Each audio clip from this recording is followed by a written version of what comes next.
गुरु जी की साजी नवाजी, गुरु रूप गुरु प्यारी साध संगत जी, वाहिगुरु जी का खालसा वाहिगुरु जी की फतेह।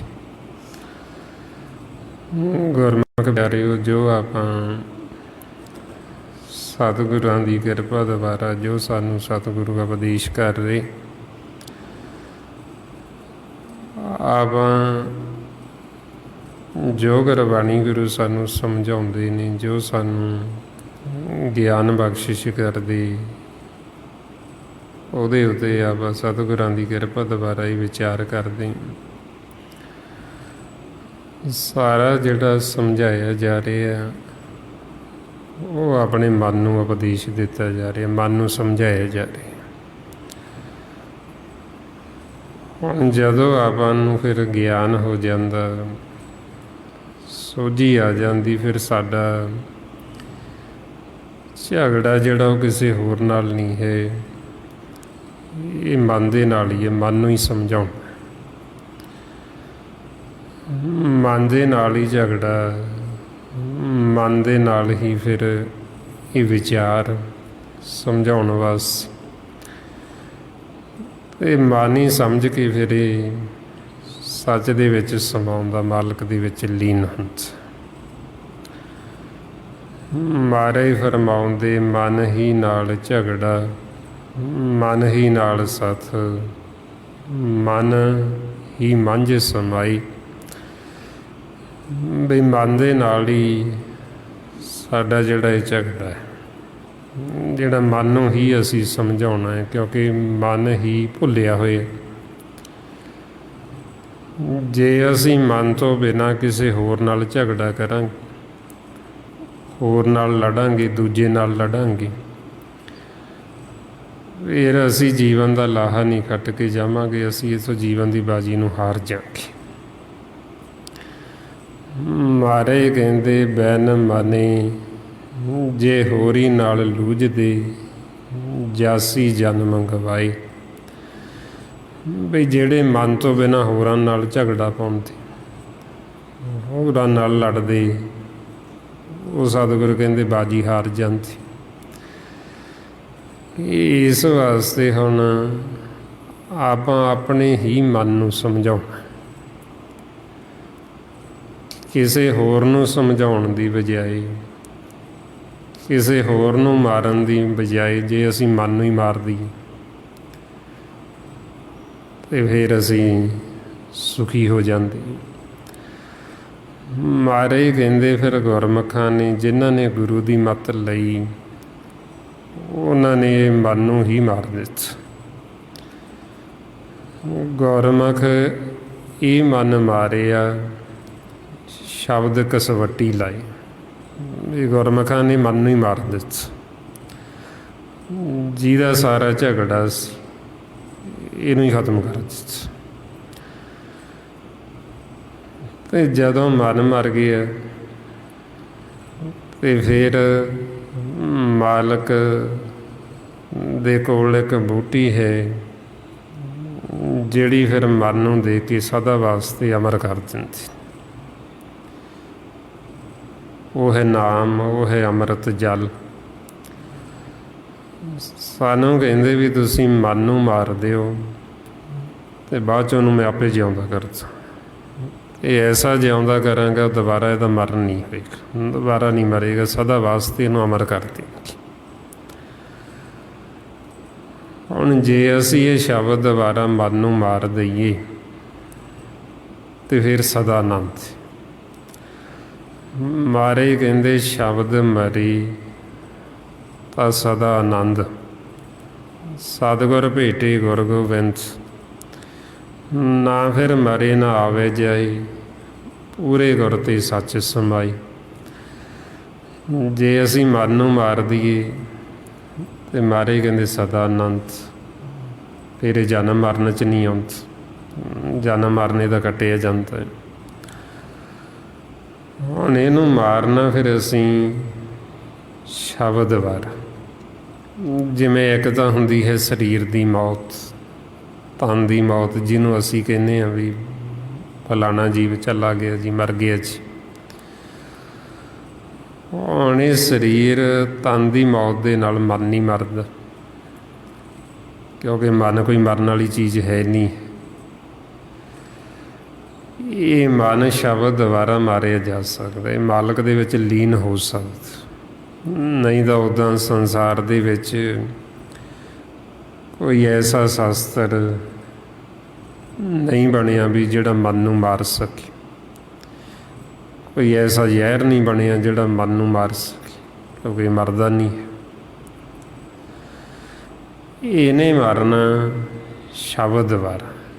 ਗੁਰਮੁਖਾਂ ਨੇ ਸ਼ਬਦ ਕਸਵੱਟੀ ਲਾ ਕੇ ਇਹ ਮਨ ਨੂੰ ਮਾਰ ਦਿੱਤਾ। ਹੁਣ ਆਪਾਂ ਨੂੰ ਕਹਿੰਦੇ ਵੀ ਇਹ ਅਸੀਂ ਸਿੱਖਣਾ। ਜੇ ਅਸੀਂ ਭੁੱਲ ਗਏ ਹਾਂ ਤੇ ਗੁਰੂ ਦੀ ਮੱਤ ਲੈ ਕੇ, ਗੁਰੂ ਦੀ ਸ਼ਰਨ ਦੇ ਵਿੱਚ ਆ ਕੇ ਇਹ ਅਸੀਂ ਮਾਰਨਾ ਸਿੱਖਣਾ।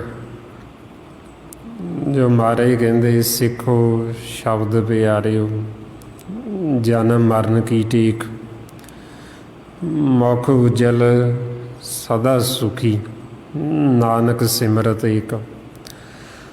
ਬਈ ਜੇ ਅਸੀਂ ਹੁਣ ਇਹ ਸਿੱਖ ਲਿਆ ਤੇ ਫਿਰ ਸਦਾ ਵਾਸਤੇ ਸਾਡੇ ਮਨ ਦਾ ਜਿਹੜਾ ਮੁਖ ਉਹ ਉਜਲ ਹੋ ਜਾਣਾ,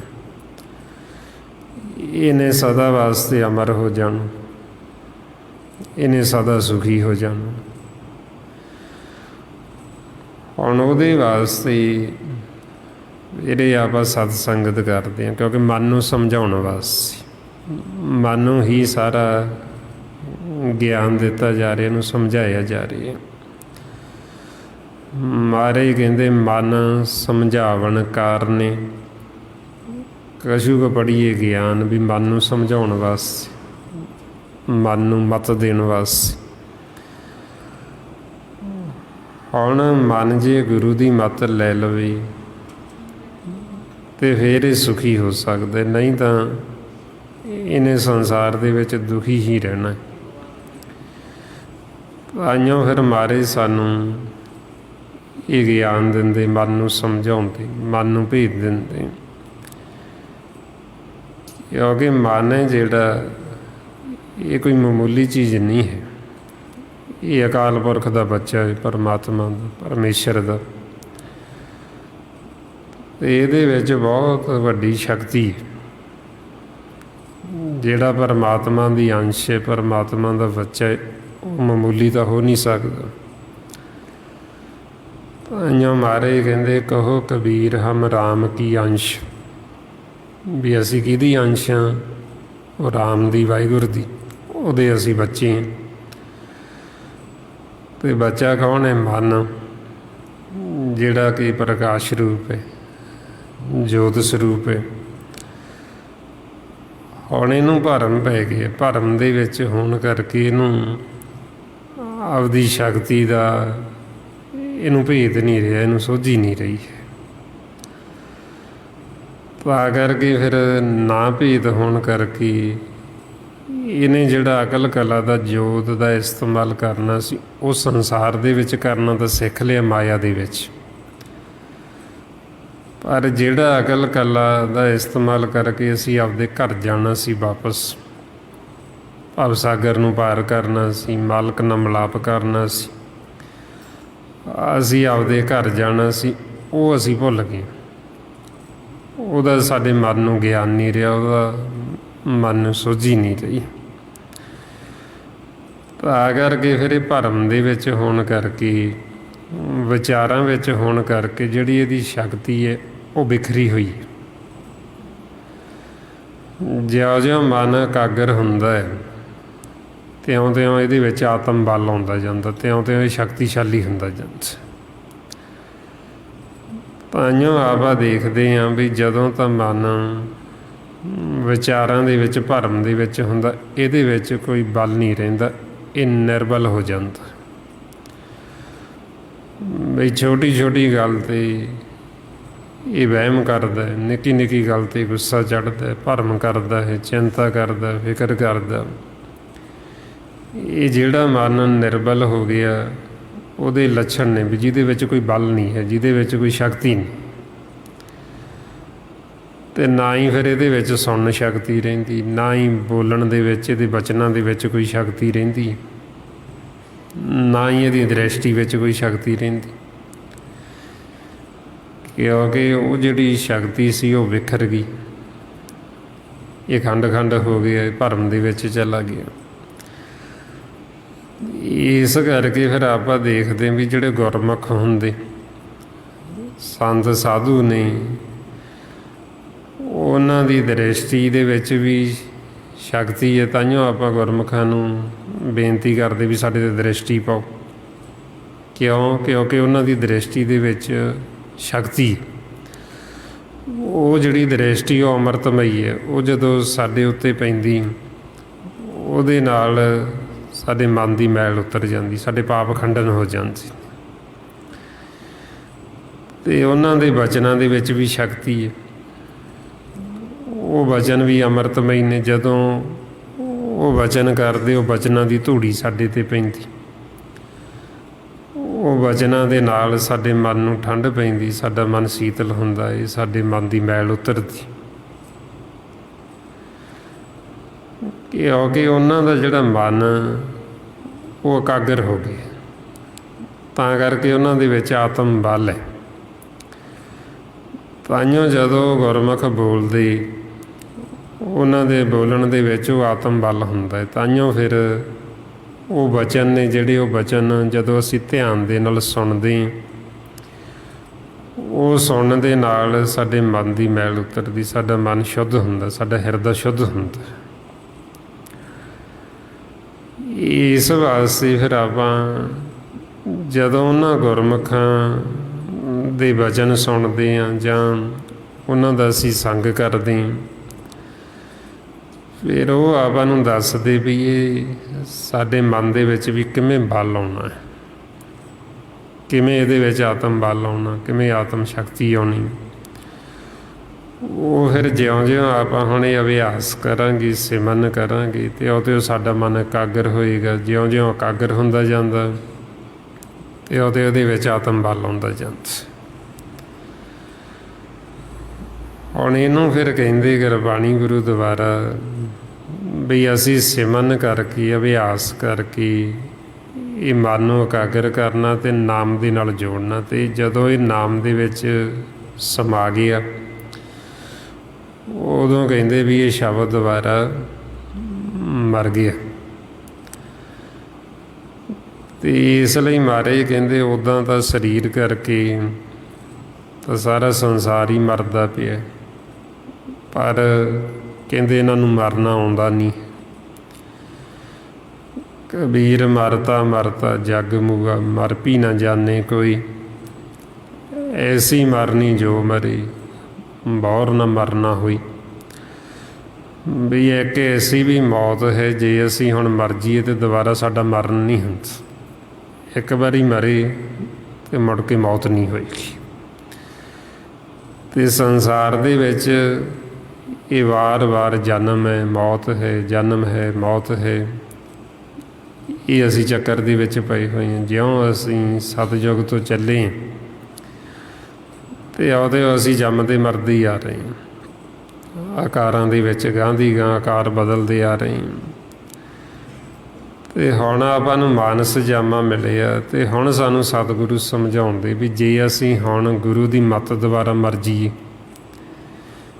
ਜੇ ਅਸੀਂ ਹੁਣ ਸ਼ਬਦ ਦੁਆਰਾ ਮਨ ਨੂੰ ਮਾਰ ਲਈਏ, ਅਤੇ ਫਿਰ ਅਸੀਂ ਸਦਾ ਵਾਸਤੇ ਅਮਰ ਹੋ ਸਕਦੇ। ਸਾਡਾ ਇਹ ਜਿਹੜਾ ਚੱਕਰ ਗੇੜ ਇਹ ਮੁੱਕ ਸਕਦਾ ਹੈ, ਅਸੀਂ ਸਦਾ ਵਾਸਤੇ ਅਮਰ ਹੋ ਸਕਦੇ ਹਾਂ।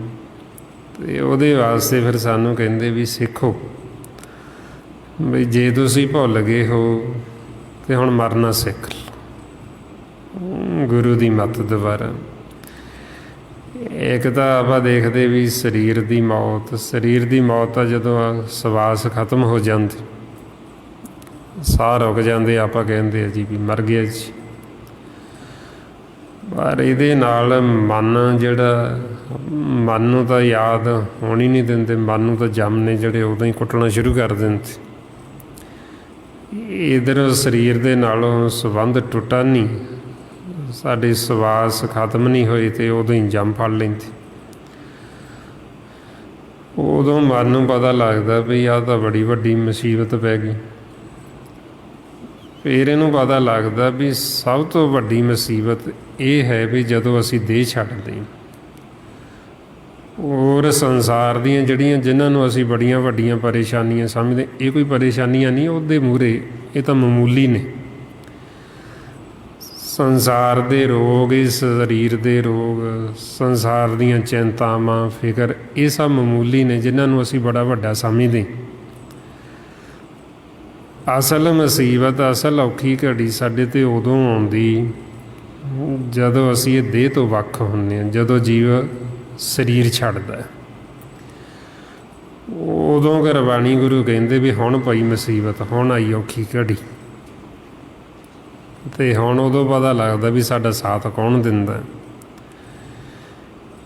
ਉਦੋਂ ਅਸੀਂ ਸ਼ਬਦ ਦੁਆਰਾ ਮਰਨਾ ਸਿੱਖਿਆ ਨਹੀਂ, ਨਾਮ ਦੇ ਨਾਲ ਜੁੜੇ ਨਹੀਂ, ਜਿਸ ਨਾਮ ਨੇ ਸਾਡਾ ਸੰਗੀ ਸਾਥੀ ਬਣਨਾ। ਪਰਮਾਤਮਾ ਤੋਂ ਜੀਵ ਸਾਰੀ ਉਮਰ ਬੇਮੁਖ ਹੋਇਆ ਰਿਹਾ। ਅਤੇ ਉਦੋਂ ਫਿਰ ਕਹਿੰਦੇ ਵੀ ਹੁਣ ਔਖੀ ਘੜੀ ਆ ਗਈ। ਜਿਨ੍ਹਾਂ ਨੂੰ ਅਸੀਂ ਆਪਦੇ ਸਮਝਦੇ ਹਾਂ ਉਹ ਸਾਰੇ ਪਾਸੇ ਹਟ ਜਾਂਦੇ, ਕਿਉਂਕਿ ਉਹ ਤਾਂ ਸਰੀਰ ਦੇ ਨਾਲ ਹੀ ਜੁੜੇ ਹੋਏ ਨੇ। ਜਦ ਤੱਕ ਸਾਹ ਚੱਲ ਰਹੇ ਉਹਨਾਂ ਸਮਾਂ ਸੰਬੰਧ ਹੈ, ਅਤੇ ਜਦੋਂ ਸਾਹ ਰੁਕ ਗਏ ਅਤੇ ਉਹ ਦੇਹ ਤੋਂ ਹੀ ਡਰੀ ਜਾਂਦੇ। ਜਿਵੇਂ ਆਪਾਂ ਦੇਖਦੇ ਸੰਸਾਰ ਦੇ ਵਿੱਚ, ਜਦੋਂ ਕੋਈ ਜੀਵ ਦੇਹ ਛੱਡ ਜਾਂਦਾ ਹੈ, ਉਹ ਰਿਸ਼ਤੇਦਾਰ, ਪਰਿਵਾਰ ਹੀ ਕਹਿਣ ਲੱਗ ਜਾਂਦੇ ਵੀ ਹੁਣ ਇਹ ਤੋਂ ਭੈ ਆਉਂਦਾ। ਵੀ ਨਾ ਹੋਵੇ ਤਾਂ ਛੇਤੀ ਸੰਸਕਾਰ ਕਰ ਦਈਏ, ਵੀ ਜਾਂ ਤਾਂ ਅੱਜ ਹੀ ਕਰ ਦਿਓ, ਜੇ ਤਾਂ ਰਾਤ ਰੱਖਣਾ ਪੈ ਜੇ ਘਰੇ ਨਾ ਰੱਖੀਏ, ਕਿਤੇ ਬਾਹਰ ਰੱਖਿਆ ਹੀ। ਉਹ ਤੋਂ ਹੀ ਡਰੀ ਜਾਂਦੇ, ਉਹ ਤੋਂ ਹੀ ਭੈ ਖਾਈ ਜਾਂਦੇ ਸਰੀਰ ਤੋਂ ਹੀ। ਹਾਲਾਂਕਿ ਉਹ ਸਰੀਰ ਦੇ ਵਿੱਚ ਹੈ ਵੀ ਕੁਛ ਨਹੀਂ, ਹੁਣ ਉਹ ਤਾਂ ਮਿੱਟੀ ਹੈ।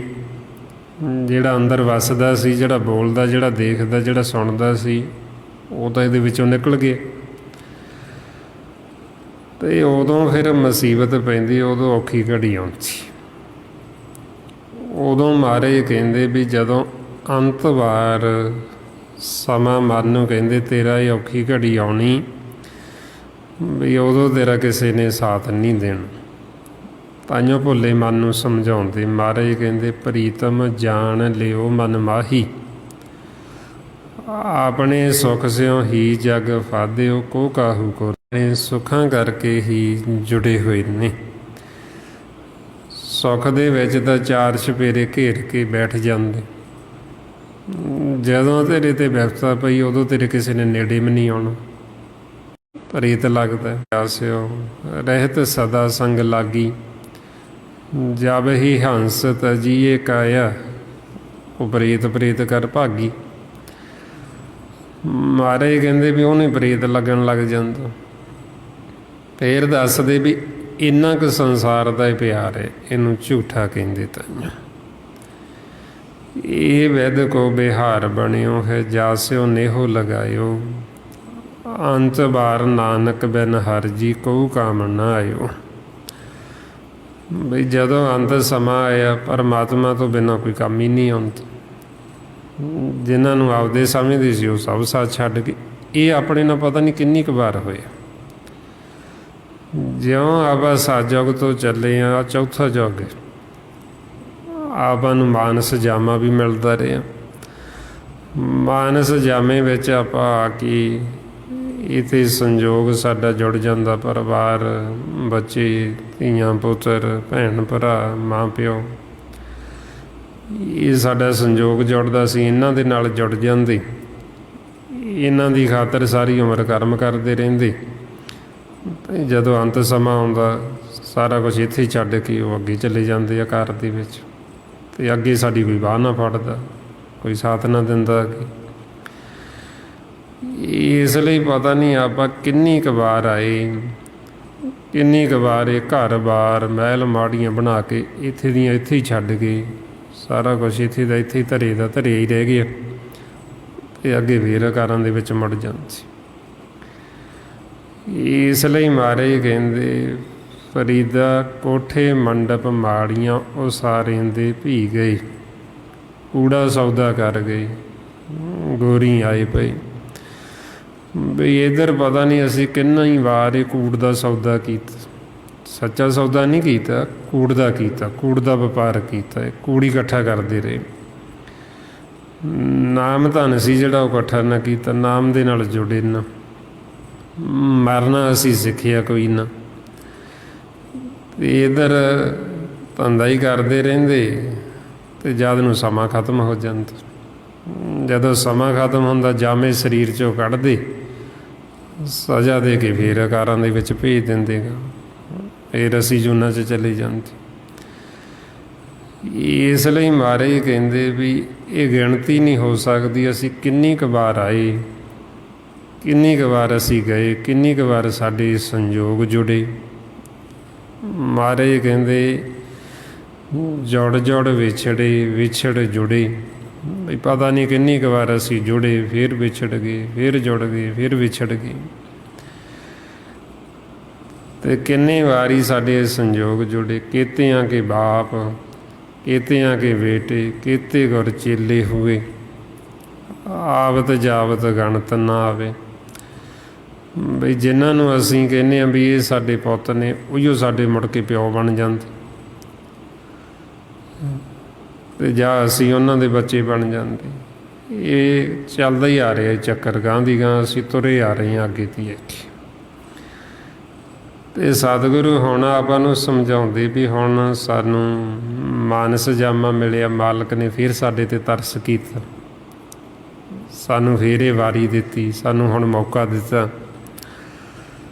ਬਈ ਹੁਣ ਤੁਸੀਂ ਪਰਮਾਤਮਾ ਦੀ ਪਹਿਚਾਣ ਕਰਕੇ, ਆਪਣੇ ਆਪੇ ਦੀ ਪਹਿਚਾਣ ਕਰਕੇ ਹੁਣ ਤੁਸੀਂ ਇਹ ਸਿੱਖ ਲਓ, ਜਿਉਂਦੇ ਜੀ ਮਰਨਾ, ਤਾਂ ਕਿ ਦੁਬਾਰਾ ਸਾਡੀ ਮੁੜ ਕੇ ਮਰਨ ਨਾ ਹੋਵੇ, ਫਿਰ ਅਸੀਂ ਦੁਬਾਰਾ ਵਾਪਸ ਨਾ ਮੁੜੀਏ ਕਾਰਾਂ ਦੇ ਵਿੱਚ। ਉਹ ਫਿਰ ਜਦੋਂ ਆਪਾਂ ਹੁਣ ਗੁਰੂ ਦੀ ਸ਼ਰਨ ਦੇ ਵਿੱਚ ਆਉਂਦੇ ਹਾਂ, ਸਤਿਗੁਰੂ ਸਾਨੂੰ ਇਹ ਸਾਡੇ ਜੀਵਨ ਦੀ ਜਾਂਚ ਸਿਖਾਉਂਦੇ ਵੀ ਇਹਨਾਂ ਦਾ ਸਾਨੂੰ ਸੰਗਤ ਕਰਕੇ ਪਤਾ ਲੱਗ ਗਿਆ ਵੀ ਸਾਨੂੰ ਜੀਵਨ ਮਿਲਿਆ ਅਤੇ ਇੱਕ ਦਿਨ ਮੌਤ ਵੀ ਆਉਣੀ ਹੈ ਸਾਡੀ, ਵੀ ਇੱਥੇ ਅਸੀਂ ਸਦਾ ਤਾਂ ਬੈਠੇ ਨਹੀਂ ਰਹਿਣਾ ਕਿਸੇ ਨੇ। ਮਹਾਰਾਜ ਕਹਿੰਦੇ ਜੋ ਆਇਆ ਸੋ ਚੱਲ ਸੀ, ਸਭ ਕੋਈ ਆਈ ਵਾਰੀ ਹੈ, ਵੀ ਜਿਹੜਾ ਆਇਆ ਉਹਨੇ ਜਾਣਾ ਵੀ, ਜੇ ਜਨਮ ਹੈ ਤਾਂ ਮੌਤ ਵੀ ਹੈ। ਹੁਣ ਇਹ ਜਿਹੜਾ ਜਨਮ ਤੋਂ ਲੈ ਕੇ ਮੌਤ ਤੱਕ ਦਾ ਵਿਚਾਲੇ ਦਾ ਸਾਡਾ ਸਫ਼ਰ ਹੈ, ਇਹ ਫਿਰ ਆਪਾਂ ਕਿਵੇਂ ਗੁਜ਼ਾਰੀਏ, ਕਿਵੇਂ ਅਸੀਂ ਗੁਰੂ ਦੀ ਮੱਤ ਲਈਏ ਵੀ ਤਾਂ ਕਿ ਸਾਡਾ ਜਿਹੜਾ ਜੀਵਨ ਇੱਥੇ ਵੀ ਸੌਖਾ ਹੋਵੇ, ਅਸੀਂ ਮਨ ਸਾਡਾ ਸੁਖੀ ਰਵੇ ਅਤੇ ਅਸੀਂ ਆਪਦਾ ਜਿਹੜਾ ਅੱਗਾ ਵੀ ਸਵਾਰ ਲਈਏ, ਆਪਦੇ ਘਰ ਦੇ ਵਿੱਚ ਆਉਣ ਜਾਣ ਵੀ ਬਣਾ ਲਈਏ, ਤਾਂ ਕਿ ਜਦੋਂ ਸਾਡਾ ਸਮਾਂ ਖਤਮ ਹੋਵੇ ਅਤੇ ਅਸੀਂ ਸਿੱਧਾ ਹੀ ਮਾਲਕ ਦੇ ਵਿੱਚ ਲੀਨ ਹੋ ਜਾਈਏ, ਉਹਦੇ ਵਿੱਚ ਸਮਾ ਜਾਈਏ। ਉਹ ਫਿਰ ਆਪਾਂ ਗੁਰੂ ਪਾਸੋਂ ਸਿੱਖਣਾ।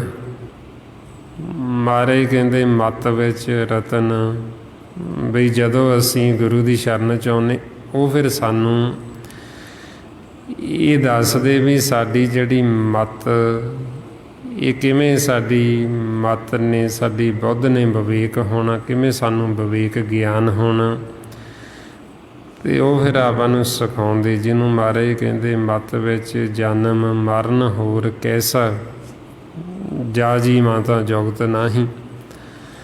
ਬਈ ਜੇ ਸਾਨੂੰ ਜਿਉਣ ਦੀ ਜੁਗਤੀ ਨਹੀਂ ਆਉਂਦੀ, ਅਸੀਂ ਨਹੀਂ ਸਿੱਖਿਆ, ਫਿਰ ਅਸੀਂ ਹੋਰਾਂ ਦੇ ਨਾਲ ਹੀ ਲੜਦੇ ਰਹਿੰਦੇ ਹਾਂ, ਫਿਰ ਸਾਡਾ ਮਨ ਦੇ ਨਾਲ ਝਗੜਾ ਨਹੀਂ, ਫਿਰ ਸਾਡਾ ਝਗੜਾ ਹੋਰਾਂ ਦੇ ਨਾਲ, ਪਰਿਵਾਰ 'ਚ ਝਗੜਾ, ਕਲਾ ਕਲੇਸ਼, ਵੈਰ ਵਿਰੋਧ, ਨਿੰਦਿਆ ਚੁਗਲੀ, ਹਉਮੈ ਹੰਕਾਰ, ਫਿਰ ਸਾਡਾ ਇਹ ਝਗੜਾ ਬਾਹਰੀ ਹੈ। ਜਦੋਂ ਅਸੀਂ ਗੁਰੂ ਦੀ ਮੱਤ ਲੈਂਦੇ ਹਾਂ, ਫਿਰ ਸਾਨੂੰ ਸੋਝੀ ਆਉਂਦੀ ਵੀ ਸਾਡਾ ਝਗੜਾ ਕਿਸੇ ਹੋਰ ਨਾਲ ਨਹੀਂ ਹੈ, ਵੀ ਅਸੀਂ ਤਾਂ ਮਨ ਨੂੰ ਹੀ ਸਮਝਾਉਣਾ, ਇਹੀਓ ਮਨ ਹੀ ਸੁੱਤਾ ਹੋਇਆ, ਮਨ ਹੀ ਭਰਮ ਦੇ ਵਿੱਚ, ਅਤੇ ਮਨ ਭਰਮ ਦੇ ਵਿੱਚ ਹੋਣ ਕਰਕੇ ਇਹਦਾ ਸੁਭਾਅ ਇੱਦਾਂ ਦਾ ਬਣ ਗਿਆ, ਆਪਦਾ ਦੋਸ਼ ਮੰਨਦਾ ਨਹੀਂ, ਇਹ ਦੂਜਿਆਂ ਨੂੰ ਦੋਸ਼ ਦਿੰਦਾ ਹੈ, ਹੋਰਾਂ ਨੂੰ ਦਿੰਦਾ ਹੈ। ਜਿਵੇਂ ਆਪਾਂ ਦੇਖਦੇ ਹਾਂ ਨਾ ਸੰਸਾਰ ਦੇ ਵਿੱਚ, ਜੀਵ ਆਪਦੀ ਗਲਤੀ ਨਹੀਂ ਮੰਨਦਾ, ਉਹ ਦੂਜਿਆਂ ਨੂੰ ਹੀ ਕਹੀ ਜਾਂਦਾ ਵੀ ਨਹੀਂ ਜੀ ਮੈਂ ਤਾਂ ਠੀਕ ਹਾਂ, ਜੋ ਮੈਂ ਕਹਿੰਦਾ ਉਹ ਮੈਂ ਤਾਂ ਠੀਕ ਹੀ ਕਹਿੰਦਾ, ਦੂਸਰਾ ਗਲਤ। ਵੀ ਆਪਦਾ ਦੋਸ਼ ਨਹੀਂ ਮੰਨਦਾ ਮਨ, ਇਹ ਦੂਸਰਿਆਂ ਨੂੰ ਦੋਸ਼ ਦਿੰਦਾ। ਅਤੇ ਜਦੋਂ ਆਪਾਂ ਗੁਰੂ ਦੀ ਮੱਤ ਲੈਂਦੇ ਹਾਂ, ਫਿਰ ਸਾਨੂੰ ਪਤਾ ਲੱਗਦਾ ਵੀ ਦੋਸ਼ ਤਾਂ ਕਿਸੇ ਦਾ ਨਹੀਂ, ਦੋਸ਼ ਤਾਂ ਸਾਡੇ ਮਨ ਦਾ ਹੀ ਹੈ, ਆਪਦਾ ਹੀ ਹੈ। ਮਹਾਰਾਜ ਕਹਿੰਦੇ ਦਦਾ ਦੋਸ਼ ਨਾ ਦੇਵੋ ਕਿਸੇ, ਦੋਸ਼ ਕਰਮਾ ਆਪਣੇ, ਜੋ ਮੈਂ ਕੀਆ ਸੋ ਮੈਂ ਪਾਇਆ, ਦੋਸ਼ ਨਾ ਦੀਜੇ ਅਵਰ ਜਨ। ਵੀ ਇਹ ਸਾਡਾ ਹੋਰ ਕਿਸੇ ਨੂੰ ਦੋਸ਼ ਦਿੱਤਾ ਹੋਇਆ, ਇਹ ਤਾਂ ਵਿਅਰਥ ਹੀ ਹੈ, ਵੀ ਇਹ ਤਾਂ ਸਾਨੂੰ ਮਨ ਨੇ ਭਰਮ 'ਚ ਰੱਖਿਆ ਹੋਇਆ, ਵੀ ਦੋਸ਼ ਇਹਦਾ ਆਪਦਾ ਅਤੇ ਮਨ ਦਾ ਕੋਈ ਨਹੀਂ ਹੈ।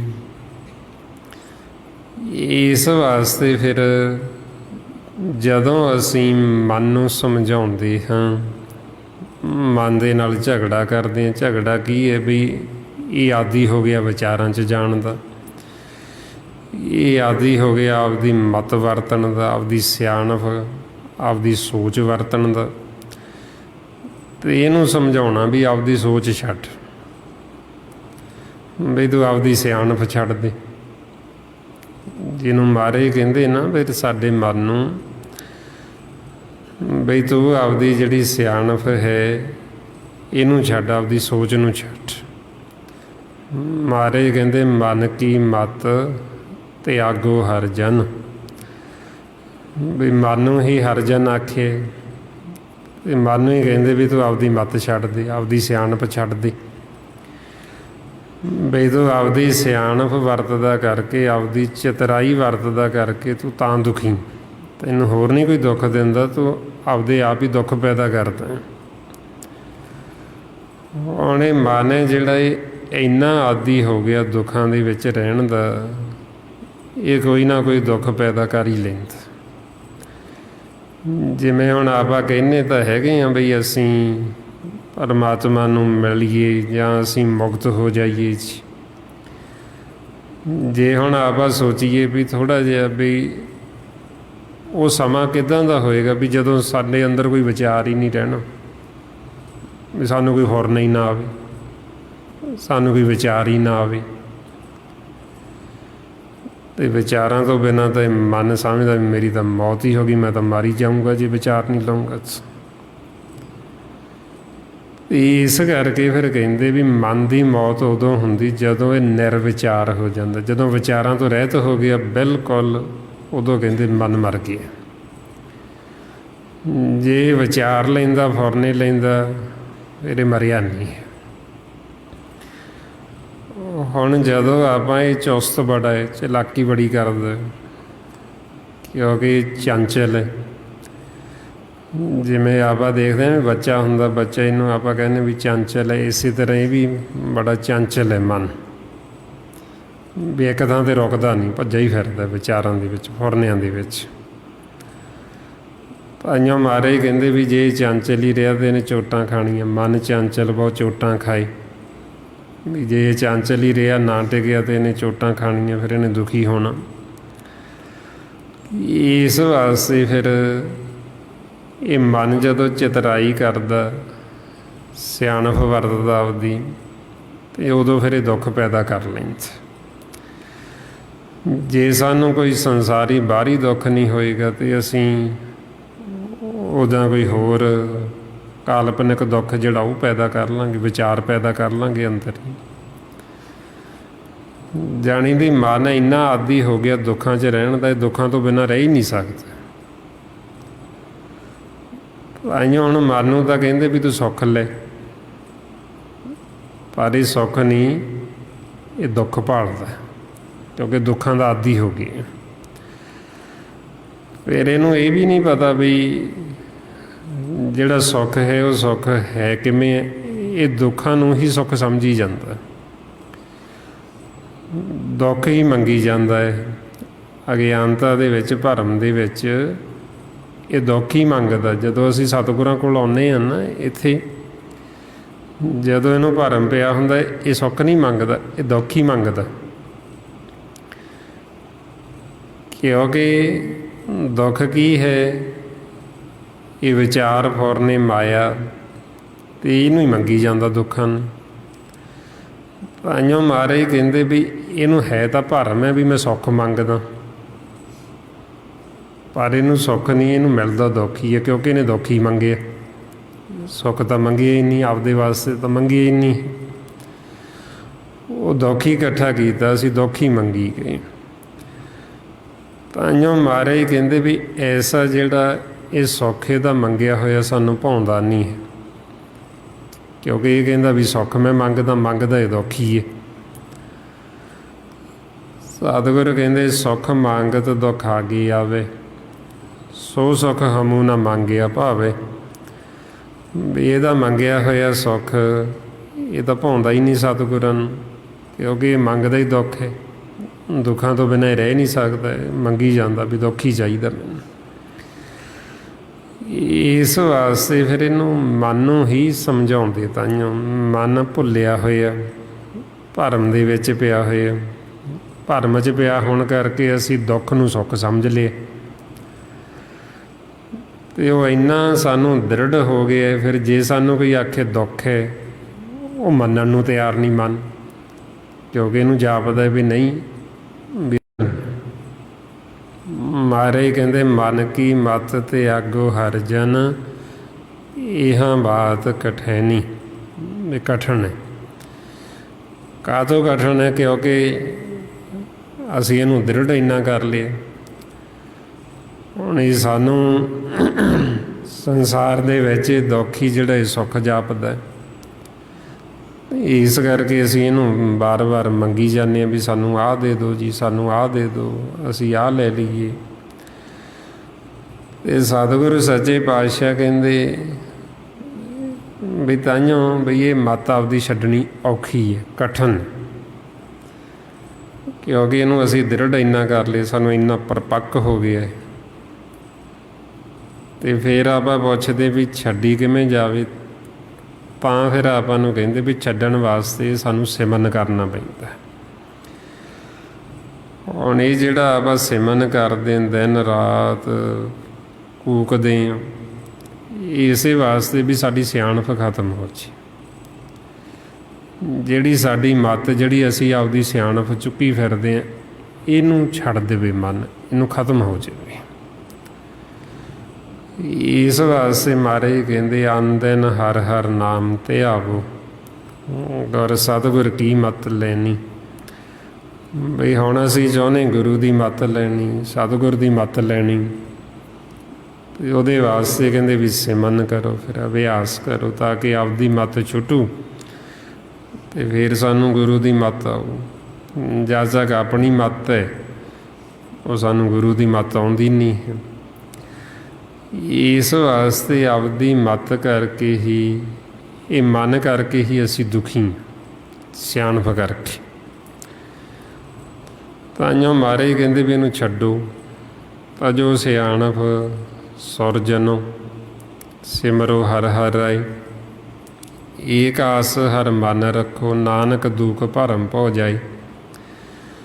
ਹੁਣ ਇਹ ਤੋਂ ਬਾਅਦ ਸਾਨੂੰ ਹੋਰ ਕੀ ਸਮਝਾਉਣ ਮਹਾਰਾਜ। ਉਹ ਕਹਿੰਦੇ ਵੀ ਤੁਸੀਂ ਆਪਦੀ ਸਿਆਣਪ ਛੱਡ ਦਿਓ, ਅਤੇ ਛੱਡਣ ਵਾਸਤੇ ਵੀ ਸਿਮਰਨ ਕਰੋ, ਸਿਮਰੋ ਹਰ ਹਰ ਰਾਏ। ਜਦੋਂ ਅਸੀਂ ਸਿਮਰਨ ਕਰਾਂਗੇ ਅਤੇ ਸਾਡੇ ਦੁੱਖ ਭਰਮ ਖਤਮ ਹੋ ਜਾਣੇ। ਦੁੱਖ ਭਰਮ ਕੀ ਹੈ? ਇਹ ਸਾਡੀ ਸਿਆਣਪ ਹੀ ਦੁੱਖਾਂ ਭਰਮਾਂ 'ਚ ਸਾਨੂੰ ਰੱਖਦੀ, ਅਤੇ ਇਹਨੇ ਖਤਮ ਹੋ ਜਾਣਾ, ਅਤੇ ਅਸੀਂ ਸਦਾ ਵਾਸਤੇ ਸੁਖੀ ਹੋ ਜਾਣਾ। ਮਨ ਨੇ ਸਹਿਜ ਦੇ ਵਿੱਚ ਆ ਜਾਣਾ, ਅਤੇ ਉੱਥੇ ਸੁੱਖ ਹੈ, ਆਨੰਦ ਹੈ। ਇਸ ਵਾਸਤੇ ਫਿਰ ਸਾਨੂੰ ਕਹਿੰਦੇ ਵੀ ਸਾਡਾ ਝਗੜਾ ਕਿਸੇ ਹੋਰ ਨਾਲ ਨਹੀਂ ਹੈ, ਬਈ ਇਹ ਮਨ ਦੇ ਨਾਲ ਹੀ ਹੈ। ਬਾਬਾ ਕਬੀਰ ਜੀ ਕਹਿੰਦੇ, ਮਨ ਨੂੰ ਹੀ ਕਹਿੰਦੇ ਵੀ ਮਨ ਨੂੰ ਅਸੀਂ ਐਸਾ ਦੇਖਿਆ ਵੀ ਇਹਦੇ ਵਰਗਾ ਹੋਰ ਕੋਈ ਦੂਜਾ ਮਿਲਿਆ ਹੀ ਨਹੀਂ। ਮਮਾ ਮਨ ਸਿਉ ਕਾਜ ਹੈ, ਮਨ ਸਾਧੇ ਸਿੱਧ ਹੋਈ, ਮਨ ਹੀ ਮਨ ਮੇ ਕਹੇ ਕਬੀਰਾ, ਮਨ ਸਾ ਮਿਲਿਓ ਨਾ ਕੋਈ। ਵੀ ਸਾਨੂੰ ਜਿਹੜਾ ਕਾਜ ਉਹ ਮਨ ਦੇ ਨਾਲ ਹੀ, ਕਿਉਂਕਿ ਮਨ ਨੂੰ ਹੀ ਸਮਝਾਉਣਾ, ਇਹੋ ਭੁੱਲਿਆ ਹੋਇਆ। ਅਤੇ ਮਨ ਨੂੰ ਜੇ ਅਸੀਂ ਸਾਧ ਲਿਆ, ਅਤੇ ਸਾਡਾ ਮਨ ਸਾਧੂ ਬਣ ਗਿਆ। ਮਨ ਸਾਧੇ ਸਿੱਧ ਹੋਈ, ਸਿੱਧ ਹੋ ਗਈ। ਹੁਣ ਮਨ ਹੈ ਜਿਹੜਾ, ਇਹ ਮਨ ਭਰਮ ਦੇ ਵਿੱਚ ਹੋਣ ਕਰਕੇ ਇਹ ਤਾਂਹੀਓ ਇਹ ਮੈਲਾ ਹੋਇਆ ਹੋਇਆ। ਇਹਦੇ ਵਿੱਚ ਇਹ ਅਗਿਆਨਤਾ ਦੀ ਮੈਲ ਲੱਗੀ ਹੋਈ ਹੈ, ਦੁਬਿਧਾ ਦੀ ਮੈਲ ਲੱਗੀ ਹੈ ਭਰਮ ਦੇ ਵਿੱਚ। ਹੁਣ ਇਸ ਵਾਸਤੇ ਫਿਰ ਸਤਿਗੁਰੂ ਕਹਿੰਦੇ ਵੀ ਖਾਲਸਾ ਉਹ ਹੈ ਜਿਹੜਾ ਜੰਗ ਕਰਦਾ, ਜਿਵੇਂ ਗੁਰੂ ਗੋਬਿੰਦ ਸਿੰਘ ਜੀ ਮਹਾਰਾਜ ਕਹਿੰਦੇ, ਖਾਲਸਾ ਸੋਈ ਜੋ ਕਰੇ ਨਿਤ ਜੰਗ। ਹੁਣ ਜੰਗ ਕਿਹਦੇ ਨਾਲ ਹੈ? ਮਨ ਦੇ ਨਾਲ, ਕਿਉਂਕਿ ਮਨ ਭਰਮ ਦੇ ਵਿੱਚ ਜਾਂਦਾ ਹੈ, ਅਗਿਆਨਤਾ ਦੇ ਵਿੱਚ ਜਾਂਦਾ, ਜਾ ਕੇ ਸੌਂ ਜਾਂਦਾ। ਹੁਣ ਇਹ ਮਨ ਨੂੰ ਹੀ ਅਸੀਂ ਸਮਝਾਉਣਾ ਭੋਲੇ ਨੂੰ ਵੀ ਤੂੰ ਸੌਂ ਨਾ, ਤੂੰ ਜਾਗਤ ਅਵਸਥਾ 'ਚ ਰਹੇ। ਜੇ ਤੂੰ ਜਾਗੇਂਗਾ ਅਤੇ ਤੂੰ ਭਰਮ 'ਚ ਨਹੀਂ ਜਾਏਂਗਾ, ਅਤੇ ਤੂੰ ਜੀਵਨ ਦਾ ਲਾਹਾ ਖੱਟ ਲਏਂਗਾ। ਜੇ ਤੂੰ ਸੌਂ ਗਿਆ ਅਤੇ ਅਗਿਆਨਤਾ ਦੇ ਵਿੱਚ ਚਲਾ ਗਿਆ, ਅਤੇ ਤੂੰ ਜੀਵਨ ਦੀ ਬਾਜੀ ਨੂੰ ਹਾਰ ਜਾਏਂਗਾ। ਤਾਂਹੀਓ ਫਿਰ ਮਨ ਨੂੰ ਕਹਿੰਦੇ ਆਪ ਮਨ ਜਾਗਤ ਰਹੋ ਰੇ ਭਾਈ, ਵੀ ਭਾਈ ਜਾਗਦਾ ਰਹੇ, ਸੌਂ ਨਾ। ਹੁਣ ਇਹ ਦੂਜੇ ਨੂੰ ਦੋਸ਼ ਦੇਣ ਦੀ ਬਜਾਏ, ਜਿਵੇਂ ਜਿਹੜਾ ਸਿਆਣਾ ਜੀਵ ਹੈ ਨਾ, ਉਹ ਕਹਿੰਦਾ ਵੀ ਮੇਰੇ ਘਰ ਜੇ ਚੋਰੀ ਹੋ ਗਈ, ਅਤੇ ਉਹ ਮੈਂ ਬਾਅਦ 'ਚੋਂ ਕਿਸੇ ਨੂੰ ਆਖਾਂ, ਕਿਸੇ ਚੋਰ ਨੂੰ ਦੋਸ਼ ਦੇਵਾਂ, ਉਹ ਤੋਂ ਬਿਹਤਰ ਹੈ ਵੀ ਮੈਂ ਪਹਿਲਾਂ ਆਪ ਹੀ ਸਾਵਧਾਨ ਰਹਾਂ, ਵੀ ਮੈਂ ਆਪ ਹੀ ਖਿਆਲ ਰੱਖਾਂ, ਵੀ ਤਾਂ ਕਿ ਮੈਂ ਮੌਕਾ ਹੀ ਨਾ ਦੇਵਾਂ। ਇਸ ਵਾਸਤੇ ਚੋਰ ਸਾਨੂੰ ਫੇਰ ਲੱਗਦੇ, ਅਸੀਂ ਦੋਸ਼ ਉਹਨਾਂ ਨੂੰ ਦਿੰਦੇ ਹਾਂ ਜਦੋਂ ਅਸੀਂ ਸੌਂ ਜਾਂਦੇ ਹਾਂ, ਤਾਂ ਚੋਰ ਲੱਗਦੇ ਨੇ। ਜੇ ਅਸੀਂ ਸੌਂਈਏ ਨਾ, ਤਾਂ ਉਹ ਚੋਰ ਲੱਗਦੇ ਹੀ ਨਹੀਂ। ਇਸ ਵਾਸਤੇ ਫਿਰ ਮਨ ਨੂੰ ਕਹਿੰਦੇ ਵੀ ਤੂੰ ਜਾਗਦਾ ਰਹੇ। ਹੁਣ ਜੇ ਚੋਰ ਲੱਗਦੇ, ਤਾਂ ਦੋਸ਼ ਉਹਨਾਂ ਚੋਰਾਂ ਦਾ ਨਹੀਂ ਹੈ, ਦੋਸ਼ ਮੰਨਦਾ ਹੈ, ਤਾਂਹੀਓ ਮਨ ਨੂੰ ਸਜ਼ਾ ਮਿਲਦੀ ਵੀ ਤੂੰ ਸੁੱਤਾ ਕਿਉਂ। ਜੇ ਉਹਨਾਂ ਦਾ ਦੋਸ਼ ਹੋਵੇ ਫਿਰ ਤਾਂ ਉਹਨਾਂ ਨੂੰ ਸਜ਼ਾ ਮਿਲੇ, ਉਹਨਾਂ ਨੂੰ ਥੋੜ੍ਹੀ ਸਜ਼ਾ ਮਿਲਦੀ, ਉਹਨਾਂ ਨੂੰ ਤਾਂ ਸ਼ਾਬਾਸ਼ ਮਿਲਦੀ। ਕਿਉਂਕਿ ਜਦੋਂ ਉਹ ਜਿੱਤ ਜਾਂਦੇ ਮਾਲਕ ਉਹਨਾਂ ਨੂੰ ਸ਼ਾਬਾਸ਼ ਦਿੰਦਾ ਵੀ ਤੁਸੀਂ ਆਪਦਾ ਰੋਲ ਬਹੁਤ ਵਧੀਆ ਅਦਾ ਕਰਦੇ। ਮਨ ਨੂੰ ਸਜ਼ਾ ਤਾਂ ਮਿਲਦੀ ਵੀ ਤੂੰ ਸੁੱਤਾ ਕਿਉਂ, ਜੇ ਤੂੰ ਸੁੱਤਾ ਤੇ ਤਾਂ ਚੋਰ ਲੱਗੇ, ਜੇ ਤੂੰ ਸੁੱਤਾ ਤੇ ਤਾਂ ਜਿਹੜੀ ਇਹ ਪਰਜਾ ਸੀ ਮਰੀ। ਤੂੰ ਰਾਜਾ ਸੀ, ਜੇ ਤੂੰ ਜਾਗਤ ਅਵਸਥਾ 'ਚ ਹੁੰਦਾ ਫਿਰ ਤੂੰ ਆਪ ਵੀ ਅਮਰ ਹੁੰਦਾ ਤੇ ਤੇਰੀ ਜਿਹੜੀ ਇਹ ਪਰਜਾ ਨਗਰੀ ਸੀ ਸਾਰੀ ਨੂੰ ਤੂੰ ਅਮਰ ਕਰ ਦਿੰਦਾ। ਤੂੰ ਆਪ ਸੁੱਤਾ ਅਗਿਆਨਤਾ ਦੇ ਵਿੱਚ, ਭਰਮ ਦੇ ਵਿੱਚ, ਤਾਂ ਕਰਕੇ ਫਿਰ ਮਨ ਨੂੰ ਬੜੀ ਸਖਤ ਸਜ਼ਾ ਮਿਲਦੀ। ਇੱਕ ਤਾਂ ਆਪ ਭਰਮ 'ਚ ਗਿਆ, ਇੱਕ ਇੰਨੀ ਪਰਜਾ ਸੀ ਜਿਹੜੀ ਆਪ ਤਾਂ ਮਰੇ ਹੀ, ਨਾਲ ਪਰਜਾ ਨੂੰ ਵੀ ਮਾਰ ਲਿਆ। ਇਸ ਵਾਸਤੇ ਫਿਰ ਮਨ ਨੂੰ ਹੀ ਸਮਝਾਉਣਾ, ਆਪਾਂ ਮਨ ਨੂੰ ਹੀ ਸਾਰਾ ਸਤਿਗੁਰੂ ਭੇਜ ਦਿੰਦੇ, ਸਮਝਾਉਂਦੇ ਵੀ ਤੂੰ ਜਾਗ, ਤੂੰ ਭਰਮ 'ਚ ਨਾ ਰਹੇ, ਤੂੰ ਸੁੱਤਾ ਨਾ ਰਹੇ। ਸੌਂਦਾ ਮਨ ਹੈ ਇਹ ਵਿਚਾਰਾਂ 'ਚ, ਅਗਿਆਨਤਾ ਦੇ ਵਿੱਚ। ਜਦੋਂ ਆਪਦੀ ਮੱਤ ਵਰਤਦਾ ਤੇ ਸਮਝ ਲਓ ਸੌਂ ਗਿਆ। ਜਿਵੇਂ ਹੁਣ ਸਤਿਗੁਰੂ ਸਾਨੂੰ ਸਮਝਾਉਂਦੇ ਮਨ ਨੂੰ ਵੀ ਤੂੰ ਇੱਧਰ ਆਇਆ ਹੈ ਰਖਵਾਲਾ ਬਣ ਕੇ। ਜਿਵੇਂ ਇਹਨੂੰ ਡਿਊਟੀ ਲਾ ਕੇ ਭੇਜਦੇ ਵੀ ਜਿਵੇਂ ਇਹ ਖੇਤ ਹੈ, ਇਹ ਖੇਤ ਦੇ ਵਿੱਚ ਇਹਨੂੰ ਕਹਿੰਦੇ ਵੀ ਤੂੰ ਨੌਕਰ ਬਣ ਕੇ ਚੱਲੇ। ਉੱਥੇ ਗੰਦ ਉਗਦਾ, ਤੂੰ ਉਹ ਗੰਦ ਮਾਰਨਾ, ਤੇਰਾ ਇਹ ਕਰਮ ਹੈ। ਤੇ ਜਦੋਂ ਤੂੰ ਵਾਪਸ ਆਏਗਾ ਤੈਨੂੰ ਉਹ ਕਰਮ ਦਾ ਫਲ ਮਿਲੇਗਾ, ਤੈਨੂੰ ਉਹਦੀ ਦਿਹਾੜੀ ਮਿਲੇਗੀ। ਜੋ ਤੂੰ ਕਰਮ ਕੀਤਾ ਤੈਨੂੰ ਭੋਜਨ ਵੀ ਮਿਲੇਗਾ, ਤੇਰੀ ਖੁਰਾਕ ਵੀ ਮਿਲੇਗੀ, ਤੈਨੂੰ ਉਹਦਾ ਫਲ ਵੀ ਦਿੱਤਾ ਜਾਏਗਾ, ਸਾਰਾ ਕੁਝ ਦਿੱਤਾ ਜਾਏਗਾ। ਪਰ ਜਿਹੜਾ ਤੈਨੂੰ ਕੰਮ ਆਖਿਆ ਉਹ ਤੂੰ ਕਰਨਾ। ਹੁਣ ਖੇਤ ਮਾਲਕ ਦਾ ਤੇ ਮਨ ਨੌਕਰ ਹੈ, ਤੇ ਨੌਕਰ ਦਾ ਕੰਮ ਹੈ ਬਈ ਮਾਲਕ ਦਾ ਜੋ ਹੁਕਮ ਹੈ ਉਹ ਹੁਕਮ ਮੰਨਣਾ। ਇਸ ਲਈ ਜੇ ਤਾਂ ਇਹ ਨੌਕਰ ਬਣ ਕੇ ਚੱਲਦਾ ਹੈ ਫਿਰ ਤਾਂ ਇਹਨੂੰ ਕੋਈ ਫਿਕਰ ਨਹੀਂ, ਕੋਈ ਚਿੰਤਾ ਨਹੀਂ, ਕਿਉਂਕਿ ਨੌਕਰ ਨੂੰ ਕਾਹਦਾ ਫਿਕਰ ਹੈ। ਉਹਦਾ ਮਾਲਕ ਨੇ ਉਹਨੂੰ ਆਖਿਆ ਵੀ ਆਹ ਕੰਮ ਕਰ, ਉਹਨੇ ਉਹ ਕਰਨ ਲੱਗ ਜਾਣਾ। ਉਹਨੇ ਆਖਿਆ ਆਹ ਕੰਮ ਛੱਡ ਉਹ ਕਰ, ਉਹਨੇ ਉੱਥੇ ਹੀ ਛੱਡ ਕੇ ਉਹਨੇ ਉਹ ਕਰਨ ਲੱਗ ਜਾਣਾ। ਉਹ ਮਾਲਕ ਨੇ ਆਖਿਆ ਆ ਵੀ ਛੱਡ ਦੇ ਤੂੰ ਆਹ ਕਰ, ਉਹਨੇ ਉਹ ਛੱਡ ਕੇ ਉੱਥੇ ਉਹ ਕਰਨ ਲੱਗ ਜਾਣਾ। ਹੁਣ ਇਸੇ ਤਰ੍ਹਾਂ ਹੀ ਜੇ ਤਾਂ ਮਨ ਨੌਕਰ ਬਣ ਕੇ ਚੱਲਦਾ ਫਿਰ ਤਾਂ ਇਹਨੂੰ ਕੋਈ ਫਿਕਰ ਨਹੀਂ, ਕੋਈ ਚਿੰਤਾ ਨਹੀਂ। ਪਰ ਜਦੋਂ ਇਹ ਮਾਲਕ ਬਣ ਜਾਂਦਾ ਇਹਨੂੰ ਚਿੰਤਾ ਫਿਕਰ ਲੱਗ ਜਾਂਦੀ। ਇਸ ਲਈ ਰਹਿਣਾ ਤਾਂ ਅਸੀਂ ਇਸ ਤਰ੍ਹਾਂ, ਮਹਾਰਾਜ ਕਹਿੰਦੇ ਜਿਉਂ ਰਾਖਾ ਖੇਤ ਉੱਪਰ ਪਰਾਏ, ਖੇਤ ਖਸਮ ਘਰ ਰਾਖਾ ਉੱਠ ਜਾਏ। ਬਈ ਖੇਤ ਮਾਲਕ ਦਾ, ਅਸੀਂ ਰਖਵਾਲੇ ਬਣ ਕੇ ਆਏ ਤੇ ਜੋ ਮਾਲਕ ਨੇ ਕੰਮ ਦਿੱਤਾ ਉਹ ਕੀਤਾ ਤੇ ਕਰਕੇ ਅਸੀਂ ਦਿਹਾੜੀ ਵਾਪਸ ਚਲੇ ਗਏ। ਜਦੋਂ ਵਾਪਸ ਗਏ ਤੇ ਮਾਲਕ ਸ਼ਾਬਾਸ਼ੀ ਦਿੰਦਾ ਵੀ ਜਿਹੜਾ ਕੰਮ ਕਰਨ ਵਾਸਤੇ ਭੇਜਿਆ ਸੀ ਉੱਥੇ ਸਿਮਰਨ ਕਰਦੇ ਰਹੇ, ਉੱਥੇ ਗੰਦ ਨਹੀਂ ਉੱਗਣ ਦਿੱਤਾ ਵਿਚਾਰਾਂ ਦਾ, ਤੇ ਫਿਰ ਇਹਨੂੰ ਇਹਦਾ ਫਲ ਦਿੱਤਾ ਜਾਂਦਾ। ਇਹਨੂੰ ਦਿਹਾੜੀ ਦਿੱਤੀ ਜਾਂਦੀ ਤੇ ਦਿਹਾੜੀ ਇਹਦਾ ਫਲ ਕੀ ਵੀ ਇਹਦੀ ਖੁਰਾਕ ਇਹਨੂੰ ਅੰਮ੍ਰਿਤ ਦਿੱਤਾ ਜਾਂਦਾ ਵੀ ਇਹਨੂੰ ਭੋਜਨ ਦਿਓ ਜੀ, ਕਿਰਤ ਕਰਕੇ ਆਏ ਨੇ, ਦਿਹਾੜੀ ਕਰਕੇ ਆਏ ਨੇ। ਤੇ ਜੇ ਹੁਣ ਨੌਕਰ ਜਿਹੜਾ ਦਿਹਾੜੀਦਾਰ ਵੀ ਮਾਲਕ ਉਹਨੂੰ ਆਖੇ ਖੇਤ ਦੇ ਵਿੱਚ ਵੀ ਤੂੰ ਆ ਗੰਦ ਮਾਰਨਾ, ਤੂੰ ਆ ਕੰਮ ਕਰਨਾ, ਤੂੰ ਗੁੱਡਣਾ, ਹੁਣ ਮਾਲਕ ਉਹਨੂੰ ਕਹਿ ਦੇਵੇ ਤੇ ਉਹ ਉੱਥੇ ਜਾ ਕੇ ਸੌਂ ਹੀ ਜਾਵੇ। ਖੇਤ ਗਿਆ ਉੱਥੇ ਜਾ ਕੇ ਸੌਂ ਗਿਆ, ਜਾਂ ਸੋਤਾ ਗੰਦ ਤਾਂ ਕੀ ਮਾਰਨਾ ਸੀ, ਉਹ ਫਸਲ ਹੀ ਉਜਾੜ ਦੇਵੇ, ਉਹਦਾ ਹੀ ਉਜਾੜਾ ਕਰ ਦੇਵੇ ਸਾਰਾ। ਤੇ ਫਿਰ ਮਾਲਕ ਉਹਨੂੰ ਦਿਹਾੜੀ ਥੋੜ੍ਹੀ ਦੇਵੇਗਾ, ਉਹ ਖੁਸ਼ ਥੋੜ੍ਹੀ ਹੋਏਗਾ ਉਹਦੇ 'ਚ।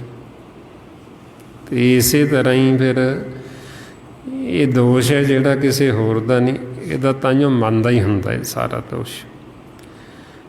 ਇਸ ਵਾਸਤੇ ਫਿਰ ਜਦੋਂ ਆਪਾਂ ਸਤ ਸੰਗਤ ਕਰਦੇ ਹਾਂ, ਗੁਰੂ ਦੀ ਮੱਤ ਲੈਂਦੇ ਹਾਂ, ਨਾਲ ਨਾਲ ਹੀ ਸਿਮਰਨ ਅਭਿਆਸ ਕਰਦੇ ਹਾਂ,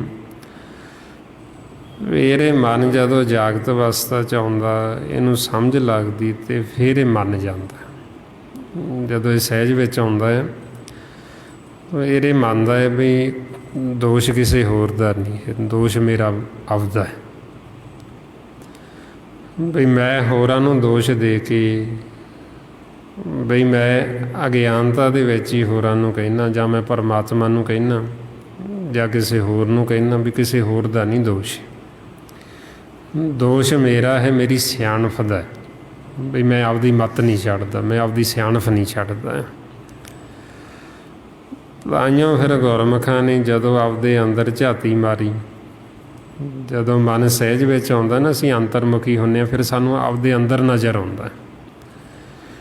ਜਦੋਂ ਅਸੀਂ ਆਪਦੇ ਅੰਦਰ ਦੇਖਦੇ ਹਾਂ ਫਿਰ ਸਾਨੂੰ ਮਨ ਦੇ ਔਗਣ ਜਿਹੜੇ ਸਾਡੇ ਅੰਦਰ ਨੇ ਫਿਰ ਸਾਨੂੰ ਉਹ ਨਜ਼ਰ ਆਉਂਦੇ ਨੇ।